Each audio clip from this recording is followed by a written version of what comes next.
नमस्कार साथियों, स्वागत है आपका हमारे YouTube चैनल में। आज हम बात करने वाले सिंधु घाटी या हड़प्पा सभ्यता एवं वैदिक युग के बारे में। तो आज हम थ्योरी बेस्ड क्वेश्चन करेंगे, फिर उसके बाद ऑब्जेक्टिव टाइप क्वेश्चन करेंगे।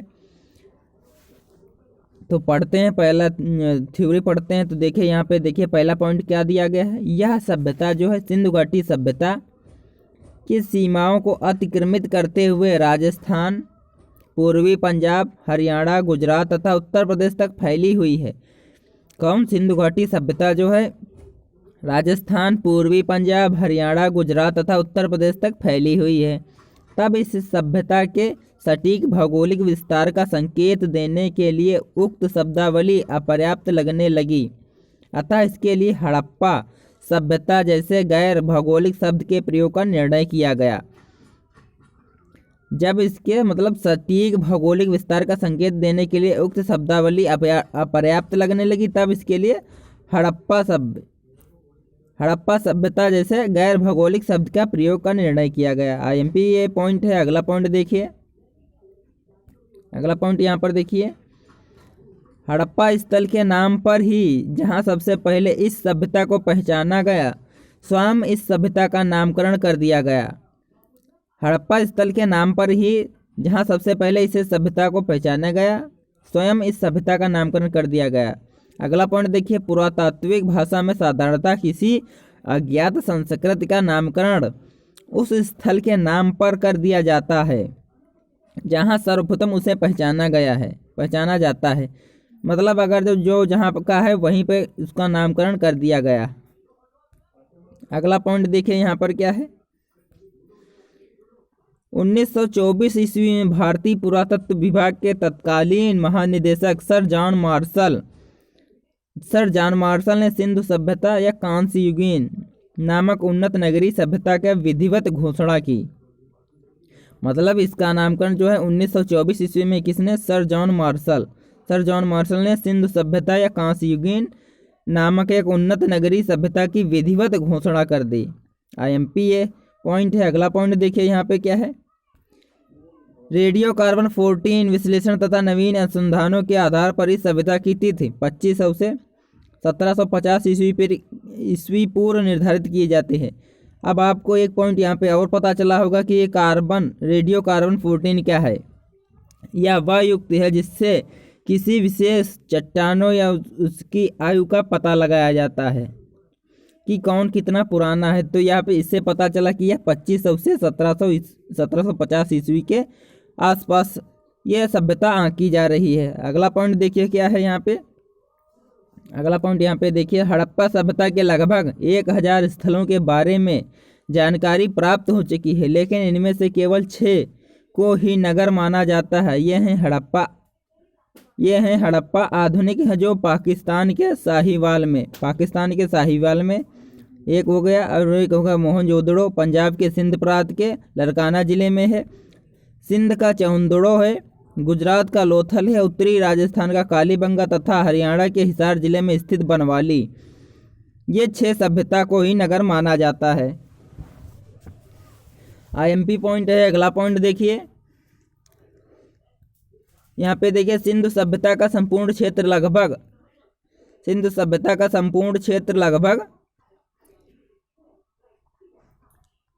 12,99,600 यानी कि क्या हो गया, इकाई, दहाई, सैकड़ा, हजार, 10,000, लाख, 10 लाख यानी 12,99,600 वर्ग किलोमीटर में फैला हुआ है।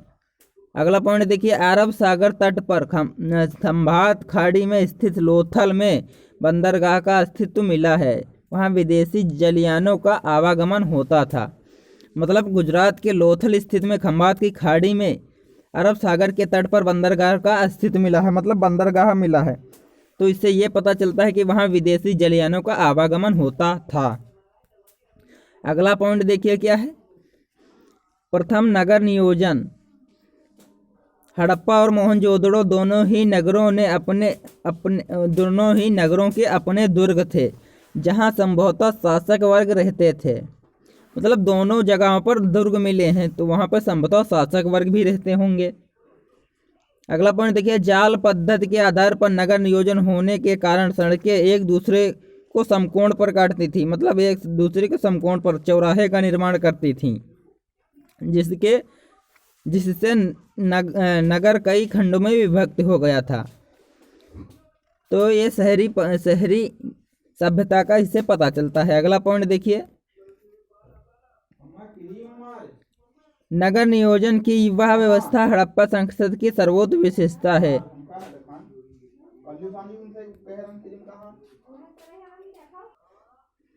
अगला पॉइंट देखें, यहाँ पर क्या है, दुर्ग में स्थित विशाल स्नानागार जो 11.88 यानी 11.88 मीटर लंबा और 7.01 मीटर चौड़ा है और 2.43 मीटर गहरा है। ये जैसे ये कोई एक स्विमिंग पूल है जिसे स्नानागार कहते हैं। ये 11.88 मीटर लंबा, 11.88 मीटर लंबा और 7.01 मीटर चौड़ा, इसकी चौड़ाई 7.01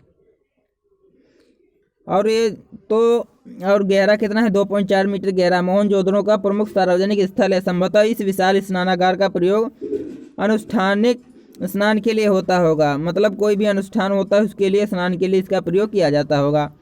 अगला पॉइंट देखिए, मोहनजोदड़ो की सबसे बड़ी इमारत यहाँ की स्थित धान कोठार है, मतलब अन्नागार, यहाँ पे जहाँ पे अन्न और या भंडार रखते हैं तो वहाँ पे ये सबसे बड़ी इमारत है। अगला पॉइंट देखिए क्या है, हड़प्पा में भी छह की संख्या में 2 कतारों में 12 धान कोठार पाए गए हैं, मतलब 6 की संख्या में 6 इधर भी हैं और 6 इधर भी हैं कोठार पाए गए हैं। फर्श की दरारों में गेहूं और जौ के दाने मिले हैं, मतलब यहाँ पे फर्श की दरारों में गेहूं और जौ के दाने मिले हैं। ऐसा ज्ञात होता है कि इनका प्रयोग फसल दाबने के लिए होता होगा। अगला पॉइंट देखिए क्या है, यहाँ पे हड़प्पा संस्कृत के नगरों में पकाई हुई ईंटों का प्रयोग होना एक आश्चर्यजनक बात है, क्योंकि मिस्र के समकालीन भवनों में मुख्यतः धूप में सुखाई गई ईंटों का प्रयोग होता था। मतलब उस समय के टाइम पे धूप में सुखाई हुई ईंटों का ही प्रयोग होता था, लेकिन हड़प्पा संस्कृत के नगरों में पकाई हुई ईंटों का प्रयोग पाया गया है, तो यह आश्चर्य की बात है। अगला पॉइंट देखिए, मोहनजोदड़ो की जल निकासी प्रणाली बेहतर थी, मतलब लगभग सभी नगरों के हर छोटे या बड़े मकानों के प्रांगण में स्नानागार होता था। प्रत्येक घर में एक स्नानागार होता था तथा नालियों की व्यवस्था थी। अगला देखिए पॉइंट क्या है, कालीबंगा के अनेक घरों में अपने अपने कुएं थे। घरों का पानी ईंटों और पत्थर की सिल्लियों से ढकी हुई नाली द्वारा निकालने की उत्तम व्यवस्था थी। मतलब आधुनिक युग की तरह ही उस समय भी पानी निकालने की उत्तम व्यवस्था थी। अगला पॉइंट देखिए, कृषि से संबंधित है। हड़प्पा संस्कृति में जो फसलें उगाई जाती थी उनके नाम है चावल। चावल कहाँ मिला है, केवल लोथल और रंगपुर से प्राप्त हुआ है अभी तक। जौ कहाँ मिला है, जौ, गेहूं, कपास, खजूर, तरबूज, मटर, तिल, सरसों इत्यादि। सर्वप्रथम कपास यहीं पैदा किया गया था। अगर आपसे पूछे कपास सबसे पहले कहाँ पैदा हुआ था, तो यहाँ पे हड़प्पा संस्कृति में पैदा हुआ था। अगला देखिए, पालतू पशु से पॉइंट क्या है। यहाँ के लोगों के पालतू पशु बैल हो गया, भैंस हो गया, भेड़, बकरी, सुअर, कुबड़ वाला सांड, कुत्ता, बिल्ली, गधा, ऊंट, हाथी, गैंडा इत्यादि थे। ये सभी जो जानवर हैं ये सिंधु सभ्यता के पालतू पशु थे। अगला प्रश्न देखिए, धर्म और देवता से है। हड़प्पा सभ्यता के धार्मिक जीवन के विषय में हमें अधिकांश जानकारी मोहनजोदड़ो से प्राप्त पुरातात्विक स्रोतों तथा पुजारी का सिर, एक कांस्य नर्तकी, एक मुहर पर योगी की आकृति यानी पशुपति जो है शिव, लिंगी प्रस्ती, शिवलिंग, मात्र देवी की प्रतिमा प्राप्त होने से मिलती है। अगला पॉइंट देखिए क्या है, यहाँ के लोग मात्र देवी की पूजा, पशु तथा वृक्ष पूजा करते थे, परंतु सिंधु सभ्यता में मंदिरों के अवशेष का सर्वथा अभाव है। मतलब यहाँ के कौन से हैं ये, हड़प्पा सभ्यता में मंदिर मिलते हैं, लेकिन सिंधु सभ्यता में मंदिर का अभाव है। भूत प्रेत से भयभीत होने के कारण वे ताबीज धारण करते थे और यक्षों तथा नागों की भी पूजा करते थे। ये अवशेष मिले हैं। अगला देखिए, वस्त्र भूषण कैसे, मतलब वस्त्र और आभूषण किस प्रकार के थे। सूती तथा ऊनी वस्त्रों का प्रयोग होता था। स्त्री पुरुष दोनों कंठहार, केसबंद, बाजूबंद, अंगूठी और कंकड़ धारण करते थे। नाक की कील, कर्पूर और नुपुर केवल स्त्रियां पहनती थीं। और अगला पॉइंट देखिए, आभूषण सोने, चांदी, हाथी दांत, तांबे और मूल्यवान पत्थरों से बने होते थे। अगला देखिए पॉइंट क्या है, लिपि। लिपि से संबंधित है।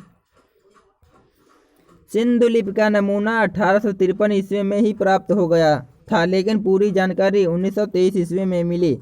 इस लिपि के 400 चिन्ह ज्ञात हैं जो अक्षर सूचक न होकर भाव चित्रात्मक हैं।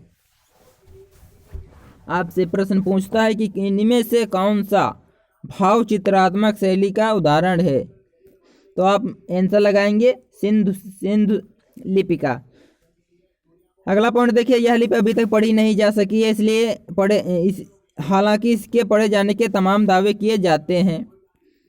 ये जो है अभी तक अज्ञात है, पढ़ी नहीं गई है। अगला देखिए, शिल्प तकनीक किस प्रकार की है यहाँ की। हड़प्पा संस्कृत कांस्य युगीन थी। आपसे पूछेगा किस युगीन कांस्य युगीन कहा जाता है, तो आप कहेंगे हड़प्पा संस्कृत। अगला पॉइंट देखिए, धातुकर्मी तांबे के साथ टिन मिलाकर कांसा तैयार करते थे। धातुकर्मी मतलब जो धातु बनाते थे वो तांबे के साथ टिन मिलाकर कांसा तैयार करते थे। सूती व ऊनी कपड़ों की बुनाई तकलियों के माध्यम से होती थी। तकली एक प्रकार का यंत्र होता है। अगला देखिए, मापतोल किस प्रकार की थी यहाँ की। सैंधव-80 दशमलव प्रणाली पर आधारित बांटों का प्रयोग करते थे। अधिकांश बांट 16 या उससे गुणज के भार के थे, जैसे 16, 32, 64, 160, 320 या 640 इत्यादि। इस तरह के बांट पाए जाते थे। अगला देखिए, व्यापार किस प्रकार का था। सैंधव-80 निर्मित वस्तुओं तथा अनाजों के बदले पड़ोसी देशों से निम्नलिखित वस्तुएं आयात करते थे, मतलब लेते थे। जैसे सोना कहाँ से, अफगानिस्तान से। फारस, दक्षिणी भारत से चांदी। ईरान, अफगानिस्तान से तांबा। बलूचिस्तान अरब से खेतड़ी। दक्षिण भारत नील रत्न, बदकसा, शंख, कौड़िया कहाँ, सौराष्ट्र और दक्षिण भारत से। यहाँ से ये सामान लेते थे। सैंधव सभ्यता का पतन किस प्रकार हुआ वो देखते हैं। एक अन्य आधुनिक मत है कि यह है कि किसी विवर्तनिक विक्षोभ के कारण मोहनजोदड़ो में सिंधु नदी का पूर्वी बांध टूट गया था, जिससे सिंधु नदी के प्रवाह में बाधा आ गई और उस भाग में जिसमें मोहनजोदड़ो स्थित था वहाँ मिट्टी एकत्रित हो गई। फलतः कुछ समय उपरांत लोग मोहनजोदड़ो छोड़कर अन्यत्र चले गए। तो ये प्रमाण मिलता है। अगला देखिए, सैंधवकालीन नदियों के तट पर बसे नगर। तो यहाँ पे नगर है और नदी का नाम हड़प्पा जो है किस नदी के किनारे है, रावी या परुष्णी। मोहनजोदड़ो जो है सिंधु नदी के किनारे। रोपड़ जो है कहाँ, सतलज नदी के किनारे। कालीबंगा घग्गर नदी के किनारे। लोथल जो है भगोवा या कांबे की खाड़ी या अरब सागर इसके किनारे बसा है। अगला देखिए, सूद कांडेडोर कौन है, दासक नदी के किनारे। आलमगीरपुर हिंडन नदी के किनारे। कोटदीजी जो है सिंधु नदी के किनारे। सोतका कोह जो है अरब सागर या सादी कौर के मुहाने पर। ये जो वो स्थान है और नदियों के किनारे बसे हुए हैं। अब अगला पॉइंट देखिए क्या आता है, ऋग्वैदिक युग। IMP ये है, इसे भी पढ़ते हैं। फिर आपको जब क्वेश्चन कराएंगे तो आराम से आप कर लीजिएगा।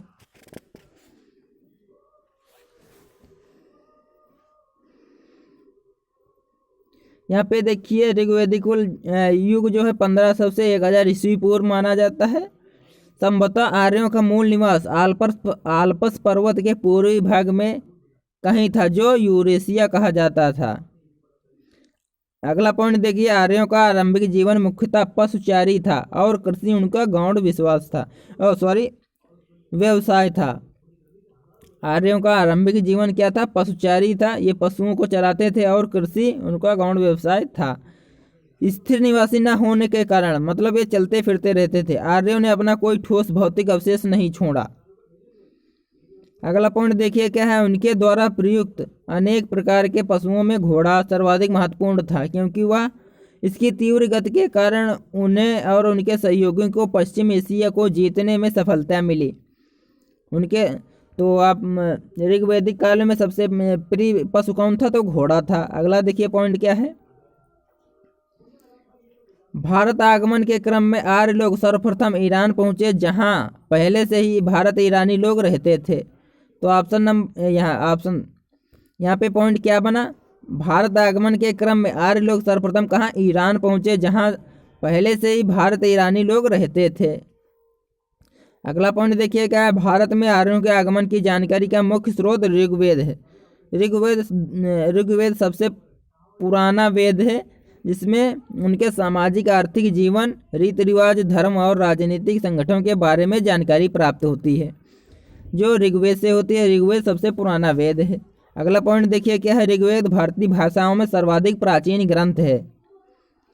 ग्रंथ में सिंधु नदी की सर्वाधिक चर्चा की गई है। दूसरी उल्लेखित नदी सरस्वती है। मतलब ऋग्वेद में सबसे ज़्यादा किसका उल्लेख है? तो सिंधु नदी का उल्लेख है। उसके बाद सरस्वती नदी का उल्लेख है, जो राजस्थान के रेतीले रेगिस्तान में विलुप्त हो गई है और उसके स्थान पर अब घग्गर नदी प्रवाहित होती है। IMP यहाँ पर देखिए पॉइंट दिया गया है। अगला पॉइंट देखिए यहाँ पे क्या है। आर्य लोग भारत में सर्वप्रथम जहाँ बसे वह सारा प्रदेश सप्त सिंधु के नाम से प्रसिद्ध है।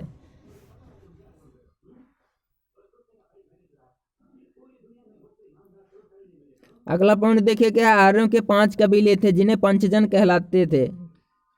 भरत और तिस्तु दोनों ही आर्य शासक वंश के थे और वरिष्ठ पुरोहित के रूप में इनके समर्थक थे। कालांतर में भरत कुल के नाम पर ही इन देश का नाम भारतवर्ष पड़ा। तो यहाँ पे पॉइंट क्या मिला? कालांतर में भारत कुल के नाम पर ही इस देश का नाम भारतवर्ष पड़ा।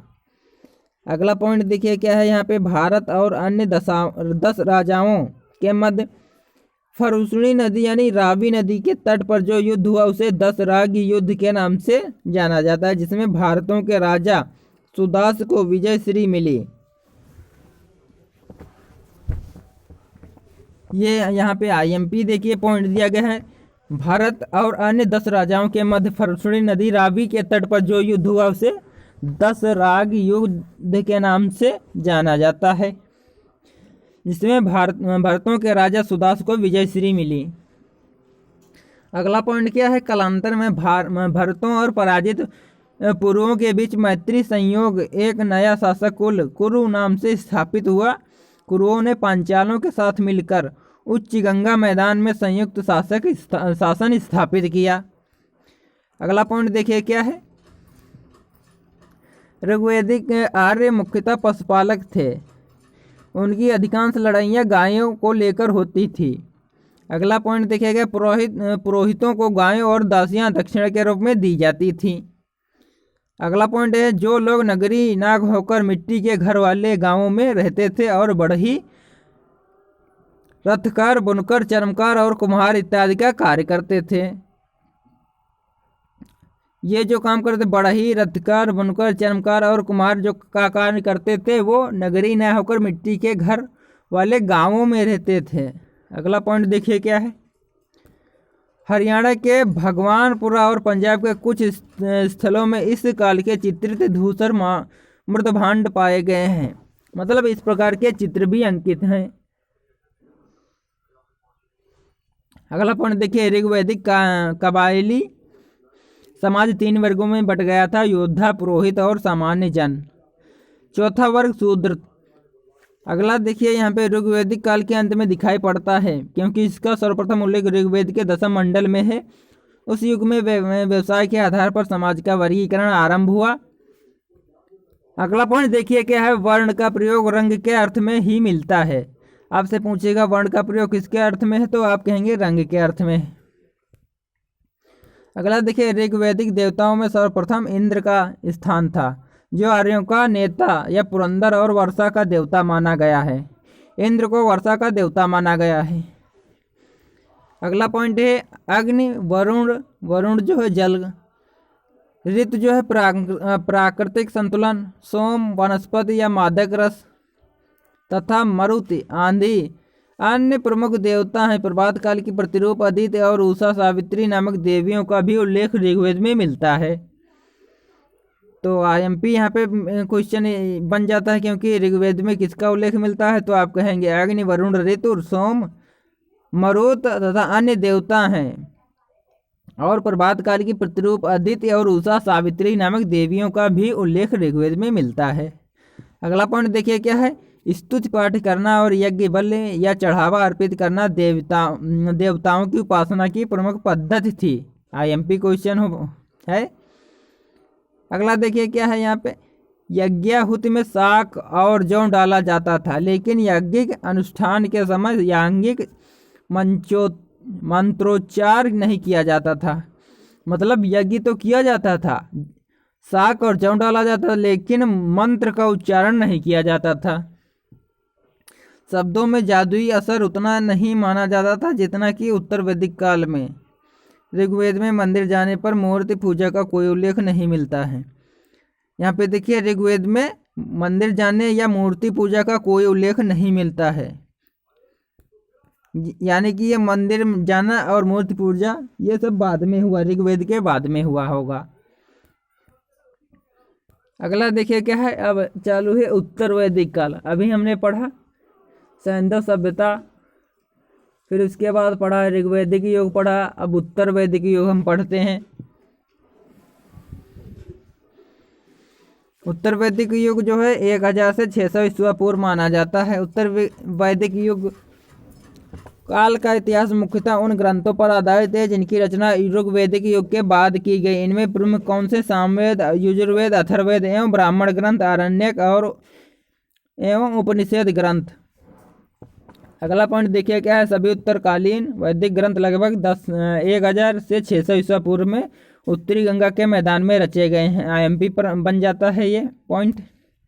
अगला पॉइंट देखिए, इस क्षेत्र में प्राप्त स्थलों को चित्रित धूसर म्रादभंड PGW कहा जाता है।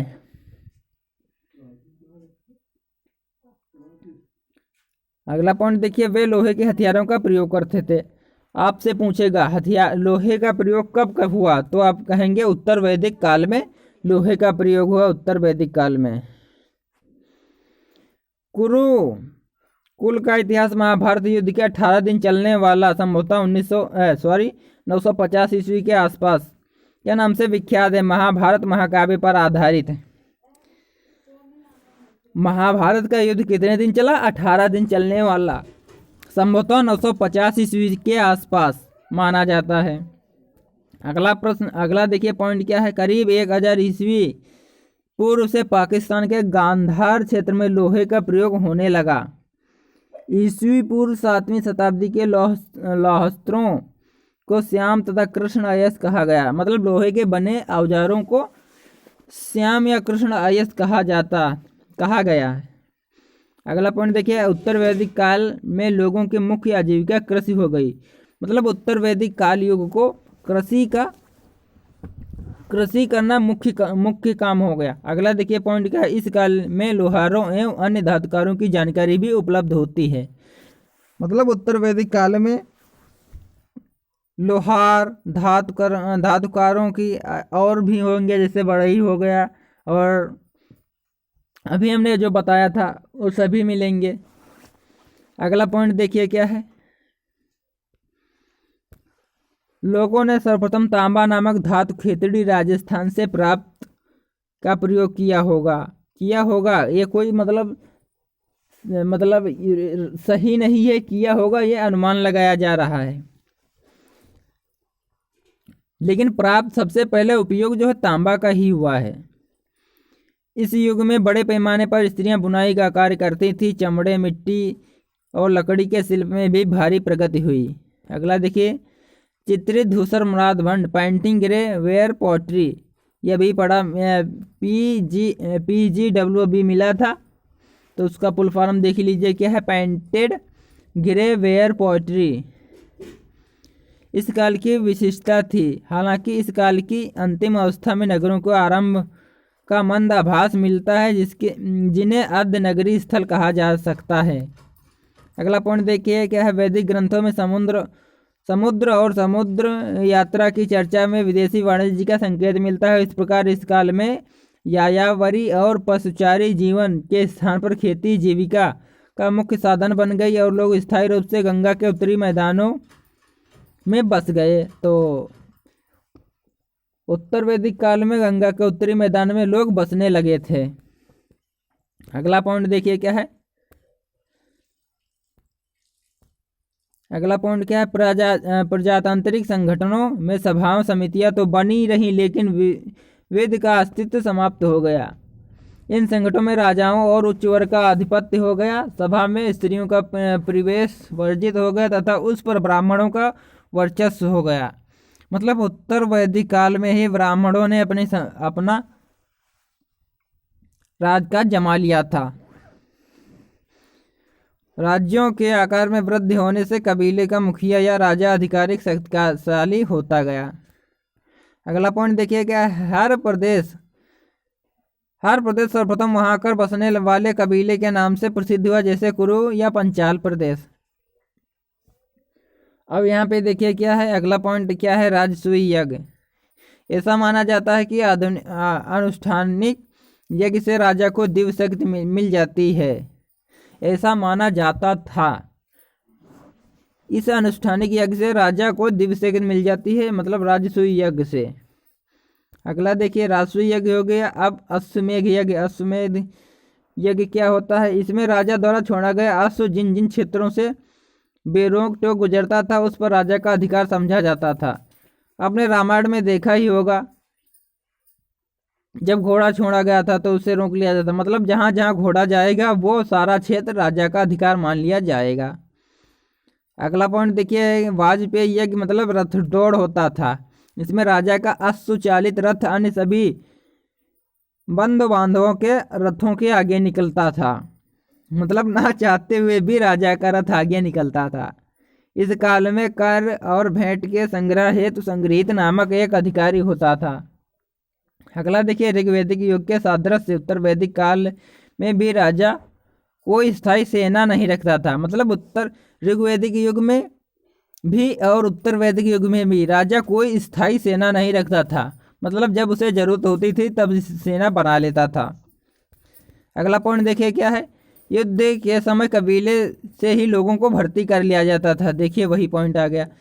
ये युद्ध में विजय की कामना से राजा विष प्रजा के साथ एक ही थाली में भोजन करता था, ये भी सही था। अगला देखिए क्या है, उत्तर वैदिक कालीन समाज स्पष्ट रूप से 4 वर्णों में विभाजित हो गया था, ब्राह्मण, राजन्य या क्षत्रिय, वैश्य तथा शूद्र। अगला देखिए पॉइंट क्या है, याज्ञिक अनुष्ठानों में निरंतर वृद्धि होते जाने से पुरोहितों की शक्ति में वृद्धि होती गई। अगला देखिए, राजन्य या क्षत्रिय वर्ग का कार्य शासन स्थापित करना तथा युद्धों में नेतृत्व करना था, ये भी पॉइंट हो गया। अगला देखिए पॉइंट क्या है, आईएमपी पॉइंट है, वैश्यों को कृषि तथा पशुपालन का कार्य सौंपा गया, बाद में वे व्यापार भी करने लगे। अगला देखिए पॉइंट क्या है, इस काल में केवल वैश्य ही राजस्व का भुगतान करते थे, जिस पर ब्राह्मण और क्षत्रिय दोनों जीतते थे। मतलब इस काल में केवल वैश्य जो थे वही राजस्व का भुगतान करते थे, जिस पर ब्राह्मण और क्षत्रिय दोनों जीते थे, मतलब ये ऐश करते थे, ऐसा समझ लीजिए। ऊपर के 3 वर्णों को उपनयन संस्काराधिकार प्राप्त था, जबकि चौथा वर्ण शूद्र इनसे वंचित था। शूद्रों को ये लोग कुछ नहीं समझते थे, उसे तीनों ऊपरी वर्णों की सेवा करने का कार्य सौंपा गया था, मतलब शूद्रों को सभी को सेवा करने का कार्य सौंपा गया था। यहीं से शूद्रों को अपात्र तथा अधिकार विहीन मानने की प्रक्रिया चालू हुई। ये कौन किया था, तो ये आर्य लोगों ने अपना मनमानी करके शूद्रों को अपात्र बना दिया। अगला देखिए क्या है पॉइंट, परिवार में पिता का अधिकार बढ़ता गया और स्त्रियों की स्थिति में हस्त आता गया। अगला पॉइंट क्या है, उत्तर वैदिक ग्रंथों में केवल 3 आश्रमों का उल्लेख मिलता है, ब्रह्मचर्य, गृहस्थ्य और संन्यास। ये देखिए आईएमपी पॉइंट मिल गया, क्या है, उत्तर वैदिक ग्रंथों में केवल 3 आश्रमों का उल्लेख मिलता है, ब्रह्मचर्य, गृहस्थ्य और संन्यास। अगला देखिए क्या है, अगला पॉइंट है देवता। देवता पॉइंट में देखिए क्या है,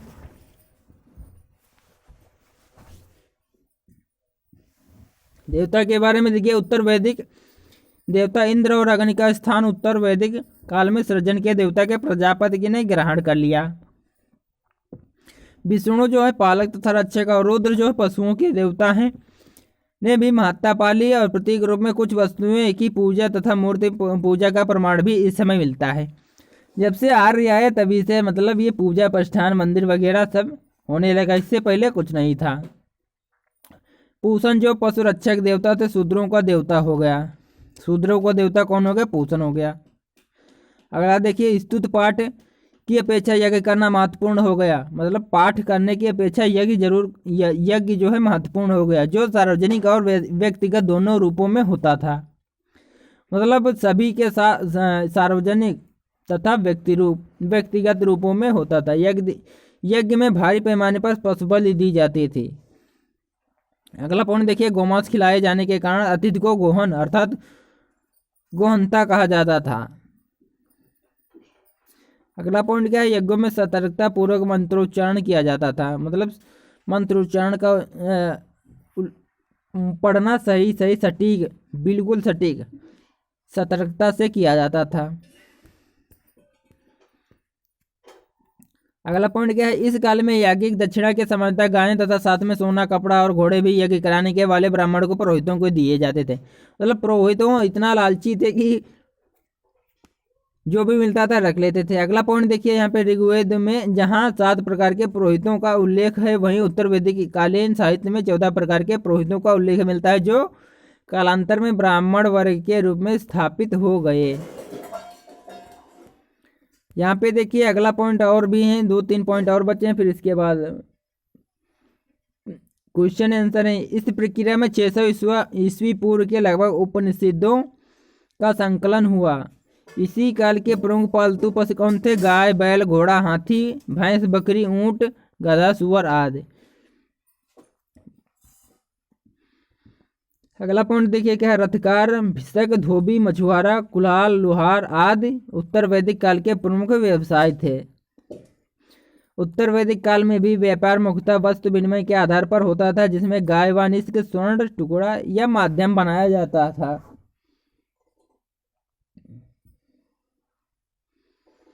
अगला देखिए क्या है? तौल मापने के रूप में संभवतः शतमान, पाद और कृष्णल का प्रयोग किया जाता था।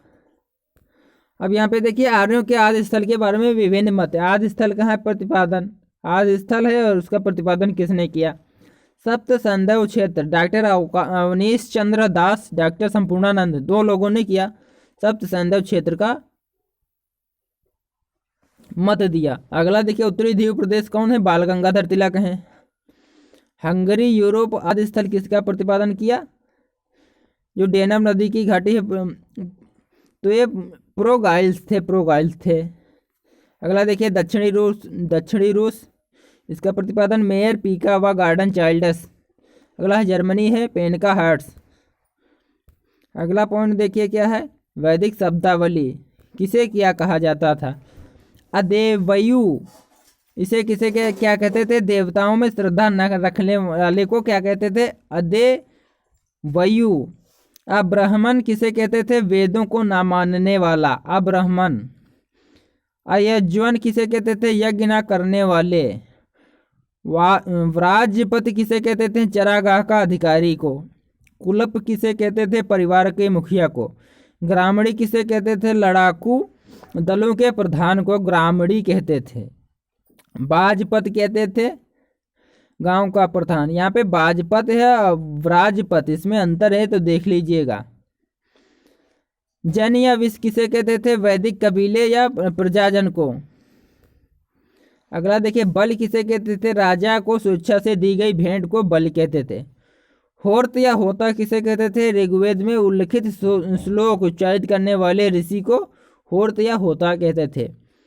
अध्वर्यु किसे कहते थे? तो यज्ञ संबंधी मंत्रों का उच्चारण करने वाले पुरोहित यजुर्वेद में उल्लिखित आदि लोगों को कहते थे। उद्गाता किसे कहते थे? यज्ञ संबंधी मंत्रों को गाने वाले पुरोहित सामवेद में उल्लेख जिनका है उन्हें उद्गाता कहते थे। अगला है वैदिक युगीन नदियों के आधुनिक नाम। मतलब वैद में क्या उनके नाम है और आधुनिक आज के टाइम पे क्या नाम है, तो वो देखिए यहाँ पे थोड़ा IMP क्वेश्चन बन जाता है। तो यहाँ पे देखिए, परुष्णी इसको क्या कहते हैं? अब रावी कहते हैं। पिपासा को विपाशा, विपाशा को अब क्या कहते हैं, व्यास नदी कहते हैं। शतुद्री को क्या कहते हैं, अब सतलज कहते हैं। अक्षनी को क्या कहते हैं, अक्षनी को अब चिनाब कहते हैं। सुवास्तु को क्या कहते हैं, अब स्वाति कहते हैं। दृशद्योति को क्या कहते हैं, अब घग्घर या चैतांग नदी कहते हैं। गोमती को अब गोमल कहते हैं। वितिस्ता को अब क्या कहते हैं, झेलम नदी कहते हैं। अगला पॉइंट देखिए क्या है, यहाँ पे देखिए कुभा को क्या कहते हैं, अब काबुल कहते हैं। अब यहाँ पे देखिए अब हम ऑब्जेक्टिव टाइप क्वेश्चन करेंगे। तो यहाँ पे सिंधु घाटी सभ्यता की लिपि कौन सी है, तो यहाँ पे देखिए अज्ञात है, जो अभी पढ़ी नहीं गई है, भाव चित्रात्मक है। तो यहाँ पे option number D right answer हो जाएगा। अगला प्रश्न देखिए क्या है, यहाँ पे सिंधु घाटी सभ्यता के लोग किस देवता की पूजा करते थे, तो यहाँ पे हो जाएगा कौन से थे, तो ये पशुपति थे, Pashupati. Option number D right हो जाएगा। अगला पॉइंट देखिए क्या है, निम्नलिखित में कौन सा अन्य मनुष्य द्वारा सबसे पहले प्रयोग किए जाने वाला था, तो यहाँ पे जौ था या यौ इसे कहते थे, तो ये जौ हो जाएगा। ऑप्शन नंबर तीसरे का पहला वाला हो जाएगा। अगला पॉइंट देखिए क्या है, निम्नलिखित में किस विदुषी ने वाद विवाद में अजय याज्ञवल्क्य को चुनौती दी थी, तो यहाँ पे कौन सा ऑप्शन हो जाएगा, 4 नंबर में कौन सा हो जाएगा, ऑप्शन नंबर डी हो जाएगा। ये थे गार्गी, ये गार्गी थे। Option number D right answer हो जाएगा। अगला पॉइंट देखिए यहाँ पे क्या है, सिंधु घाटी सभ्यता के सड़कों की गलियां थी, सड़कों की गलियां जो थी किस प्रकार की थी, 5 नंबर में हो जाएंगे। चौड़ी और सीधी थी, आपने पढ़ा होगा कि 90 डिग्री पर वो भी विभाजित करती थी, तो चौड़ी थी और सीधी थी। आते हैं अगले प्रश्न की तरफ। यहाँ पे देखिए मोहनजोदड़ो में सबसे बड़ा भवन कौन सा है, मोहनजोदड़ो में सबसे बड़ा भवन कौन सा है, तो यहाँ पे हो जाएगा ये धन्यागार। अभी आपने पढ़ा कि धन्यागार सबसे बड़ा इमारत थी। अगला पॉइंट देखिए, गायत्री मंत्र कहाँ से लिया गया है, तो गायत्री मंत्र कहाँ से लिया गया है, तो ये ऋग्वेद से लिया गया है गायत्री मंत्र। अगला पॉइंट देखिए क्या है,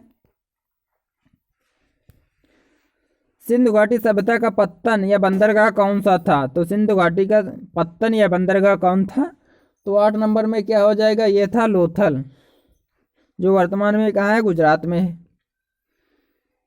धातु से बने सिक्के सबसे पहले प्रकट हुए थे, किस काल में प्रकट हुए थे धातु के बने पहले सबसे पहले सिक्के, तो हो जाएगा 9 नंबर प्रश्न में हो जाएगा ऑप्शन नंबर सी, बुद्ध के काल में। बुद्ध के काल में धातु के बने पहले सिक्के प्रकट हुए थे।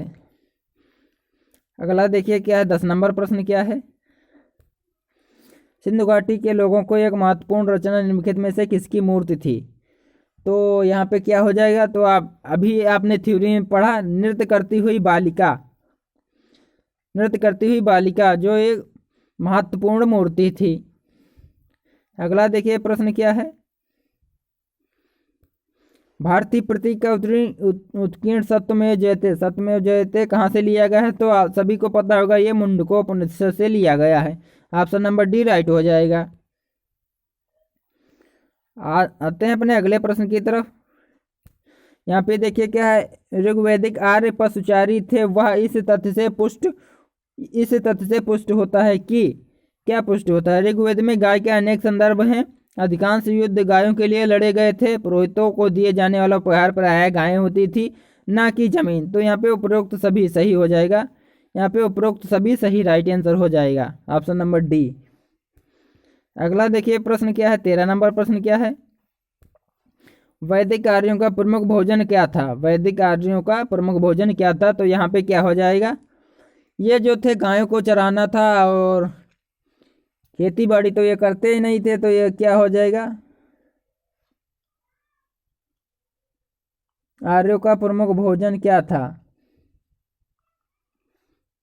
तो यहाँ पे हो जाएगा जौ और चावल। ऑप्शन नंबर देखिए क्या, ऑप्शन नंबर ए हो जाएगा। अगला पॉइंट देखिए क्या है, वैदिक युग में राजा अपनी जनता से कर वसूली करते थे, उसे क्या कहते थे, तो 14 नंबर प्रश्न में क्या हो जाएगा, उसे बल कहते थे, बल। अगला पॉइंट देखिए क्या है, और ये लास्ट प्रश्न है आज का, भारत में खोजा गया सबसे पुराना शहर कौन सा है? भारत में खोजा गया सबसे पुराना शहर कौन सा है? तो यहाँ पे क्या हो जाएगा 15 नंबर में? क्या हो जाएगा? ये हो जाएगा हड़प्पा। हड़प्पा भारत में खोजा गया सबसे पुराना शहर है। तो ये थे हड़प्पा सभ्यता कालीन के थ्योरी बेस्ड क्वेश्चन। और हड़प्पा कालीन सभ्यता समाप्त होती है एक ही वीडियो में। तो वीडियो कैसा लगा आप कमेंट करके जरूर बताइएगा। अगर आप चैनल पर नए हैं तो चैनल को सब्सक्राइब कर लीजिए, साथ में बेल आइकन को भी दबा लीजिए। मिलते हैं किसी और नई वीडियो में, तब तक के लिए दीजिए इजाज़त। धन्यवाद।